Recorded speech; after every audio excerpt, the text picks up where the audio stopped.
Venezuela's economic crisis has become so bad that people are now eating wild animals they can find. The price of items continues to rise so dramatically, citizens simply can't keep up. Hyperinflation is taking over and people are suffering. You came here for the truth, so let me unveil that for you. Let's get into this today, looking at Venezuela. I also want to talk about Greece and some other issues, beginning with this.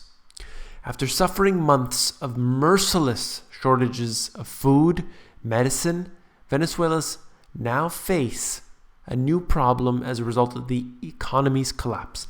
They can't even get passports they need to leave the country. Now talk about a travel ban when they can't even get passports. Venezuela's bankrupt government does not have the money to import the materials and spare parts needed for machines to make the passports, leaving thousands of citizens without the possibility of traveling abroad. And this article here talks about the challenges they are facing right now, specifically with this. You also have the border between Colombia and Venezuela that has been reopened after a year. I covered when they closed that border, and now here we are approximately 1 year later where they have reopened it. Traveling is definitely a problem here, and it's going to be for the foreseeable future if this continues. I mean, they don't even have enough funds to repair their passport making machines. This is truly becoming severe, and then you get through an article like this onto this one, and it makes you wonder what the heck is going on. Venezuela's food crisis, which, by the way, to interject, I've shown you the lineups that people have to face, the food rationing. It's become truly something that will go down in the history books. Venezuela's food crisis has gotten so bad that people are apparently killing pink flamingos and other protected animals in order to stave off hunger. Look, people do desperate things.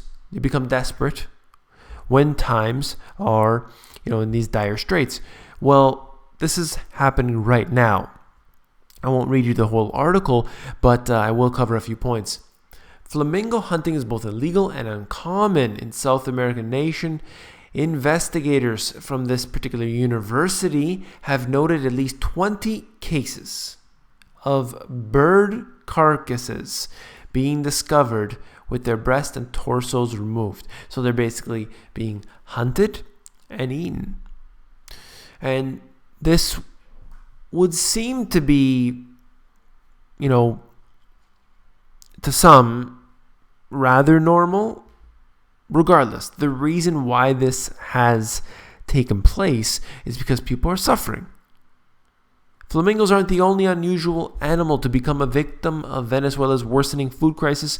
Remains from everything from dogs, cats, donkeys, and even giant anteaters have been found in the garbage bags at city dumps around the country.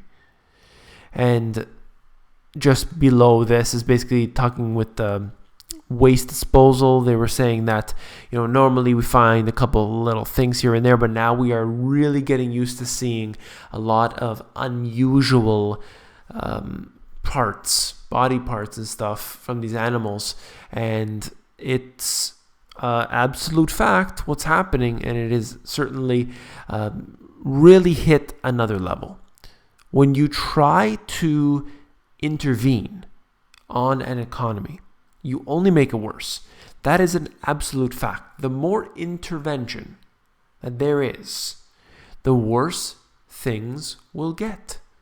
This is one example. Now, that's not exclusively what has happened here in Venezuela. That's not the reason why everything is going down, but it definitely exacerbates the issue. It makes it worse every time. And that is something that people need to understand. They're always looking at what's on the surface, but never addressing the root cause. So hopefully one day will come around. The Greek Prime Minister on Saturday warned the IMF and the EU and Germany to stop playing with fire over the debt problems of Greece.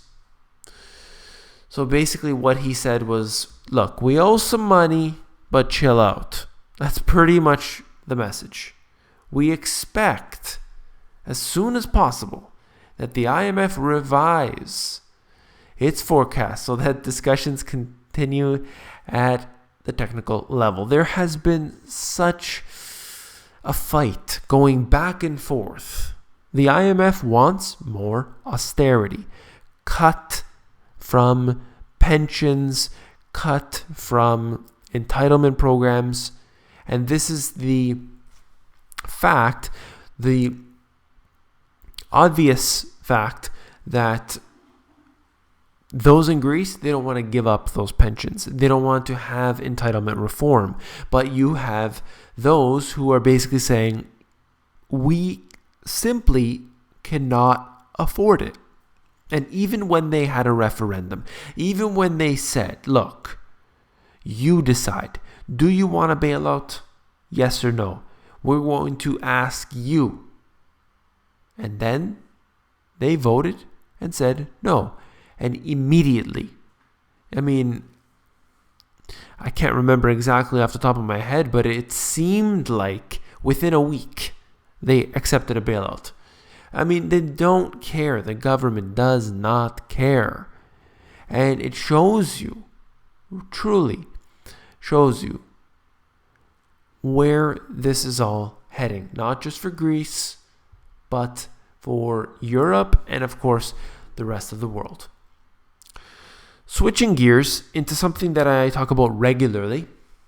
When you browse online for a new pair of shoes, pick a movie, or stream Netflix, or apply for a car loan, an algorithm likely has its word to say on the outcome. This covers all these different sort of algorithms, how they're affecting your life. They're basically suggesting that the algorithms play a big role in all this technology that we are influenced by on a daily basis. I won't get into the article. All I wanted to note was that computer algorithms are running the stock exchanges, all the financial markets, in fact. And they are able to literally, and this is with high frequency trading as an example.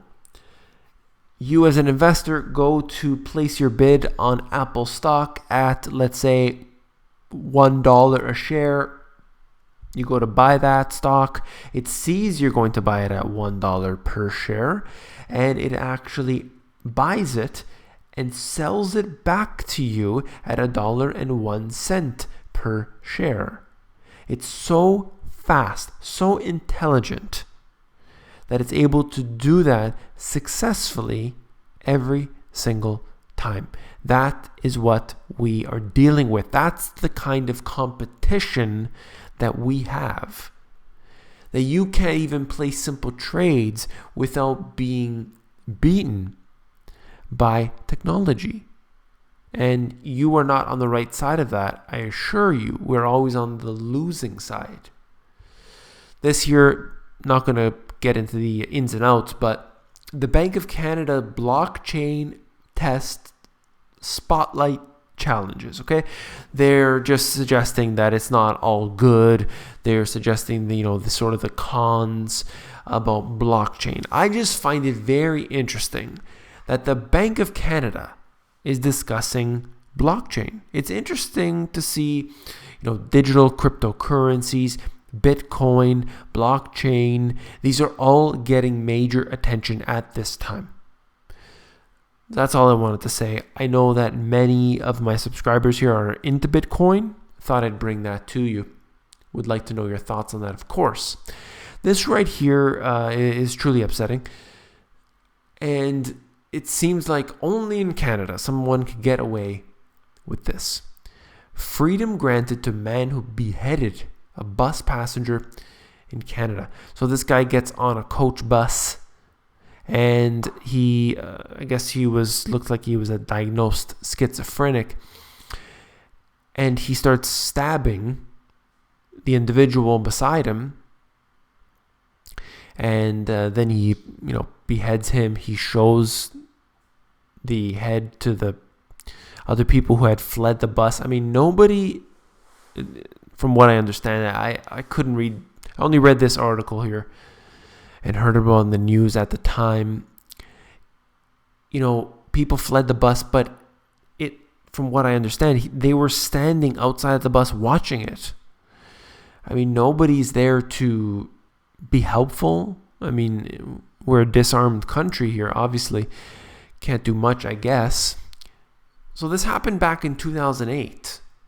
But based on what I'm reading in this article, the individual is then granted a citizenship 4 years later.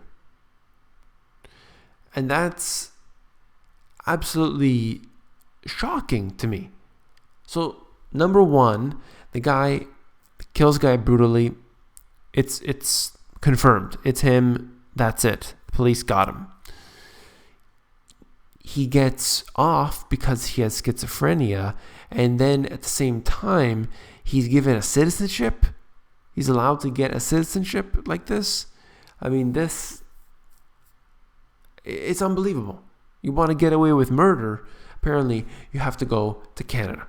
If you found this video informative, please give me a thumbs up.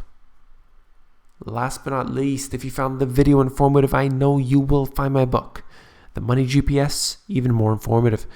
You can actually look through the book. If you go over to Amazon, they have a look inside feature that will allow you to flip through the pages of the book and see if you like it. Take care.